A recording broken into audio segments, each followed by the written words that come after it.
Several countries must be alert if Prabowo becomes president of Indonesia in the next election. The figure of Prabowo Subianto, as widely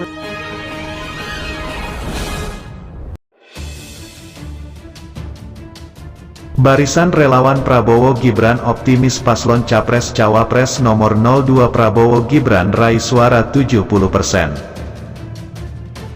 Salah satunya disampaikan oleh Brigip Sumeneb saat menggelar acara deklarasi dukungan dan siap memenangkan paslon Prabowo Subianto dan Gibran Rakabuming Raka di Kabupaten Sumeneb.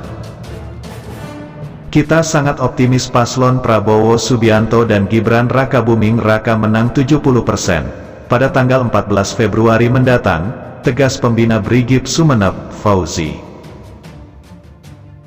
Acara deklarasi dukungan itu dihadiri ratusan orang, berserta komunitas sopir dump truck dan para relawan dari berbagai elemen yang dimotori Brigip Sumeneb. Deklarasi dukungan itu tidak mengundang langsung paslon 02, alasannya karena deklarasi digelar atas inisiatif sendiri. Sesuai yang disampaikan orator, kita bergerak dari bawah, lintas pemuda dan komunitas. Karena ini bukan organ partai politik, terangnya. Terpenting kata salah satu pengusaha muda asal Sumeneb ini, para relawan dan simpatisan tetap solid memberikan dukungan dan siap memenangkan paslon nomor urut 02 Prabowo Gibran. Selain itu, puluhan ribu anggota Serikat Pekerja Seluruh Indonesia, SPSI, Jawa Timur tumplek Black di Gor Delta Sidoarjo. Mereka teriakkan yel-yel dukungan untuk paslon 02 saat Cawapres Gibran Rakabuming Raka tiba di acara itu. Sejak pagi puluhan ribu massa SPSI Jatim itu menghadiri perayaan HUT SPSI ke-51. Dan HUT ke-8 Gerakan Aliansi Serikat Pekerja atau Buruh, Gasper, Jatim di Gor Delta Sidoarjo. Di depan massa yang memenuhi Gor Delta Sidoarjo, Gibran menyampaikan ada sejumlah program prioritas yang ingin dia kerjakan. Di antaranya upah layak untuk buruh dan jaminan keselamatan kerja terutama bagi kaum perempuan. Kami ingin kawal dan pastikan anak-anak pekerja ini bisa sekolah sampai sarjana S1. Insya Allah Prabowo Gibran akan memprioritaskan para buruh supaya sejahtera, kata Gibran. Selain itu, lanjut Gibran, program Kartu Indonesia Pintar, KIP, dan beasiswa pendidikan juga akan diprioritaskan kepada para pekerja. BPJS dan KIS akan kami lanjutkan. Tapi tetap kami lakukan review supaya lebih tepat sasaran lagi, ujar Wali Kota Solo tersebut. Hovifah Indar Parawansa selaku juru kampanye paslon 02. Dalam sambutannya, ia menyampaikan terima kasih dan apresiasi atas kerja keras para buruh yang telah bersama-sama membangun perekonomian di Jatim. Selamat Hari Jadi Serikat Pekerja Seluruh Indonesia ke-51 dan Hari Jadi Gasper Jatim ke-8. Semoga semakin maju dan sejahtera, terus bertumbuh bersama Indonesia dan Jawa Timur.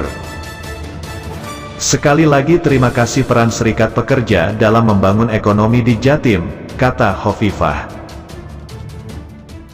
Suasana kian meriah saat Hovifah mulai membacakan sejumlah pantun agar para buruh kompak dan bersama-sama menjaga stabilitas ekonomi di Jatim.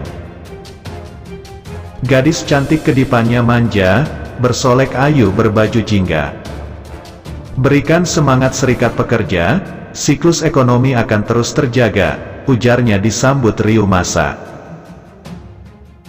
Lebih lanjut, Hovifah mengajak para buruh untuk terus menjaga hubungan harmonis antar pekerja, pengusaha, maupun dengan pemerintah supaya stabilitas ekonomi, keamanan, dan iklim investasi tidak hanya terjaga tetapi juga meningkat. Hubungan harmonis produktif ini harus terus kita jaga bersama. Sehingga iklim investasi di Jatim terus meningkat dan pada akhirnya dapat meningkatkan kesejahteraan buruh dan masyarakat, katanya. Ketua SPSI Jatim, Ahmad Fauzi menegaskan secara umum kegiatan HUT SPSI itu berjalan sukses. Dia meyakinkan bahwa seluruh keluarga besar SPSI siap all out memenangkan Prabowo Gibran di Pilpres 2024 mendatang. Kami menargetkan dukungan ke paslon Prabowo Gibran sebanyak 2,5 juta suara di pemilu 2024. Kami memilih Prabowo Gibran karena kecintaan kepada pemerintahan saat ini, Pak Jokowi. Karena pasangan ini akan melanjutkan program Pak Jokowi, ujar Fauzi. SPSI, tegas Fauzi, juga mendukung pemerintahan bermartabat dan maju. Oleh sebab itu, SPSI Jatim siap pasang badan mendukung apa yang dilakukan oleh Jokowi demi kemajuan Indonesia. Dia pun menitipkan pesan kepada Gibran agar mensejahterakan pekerja dan buruh di Jatim dan Indonesia, bahwa nasib mereka tergantung pada Undang-Undang Cipta Kerja.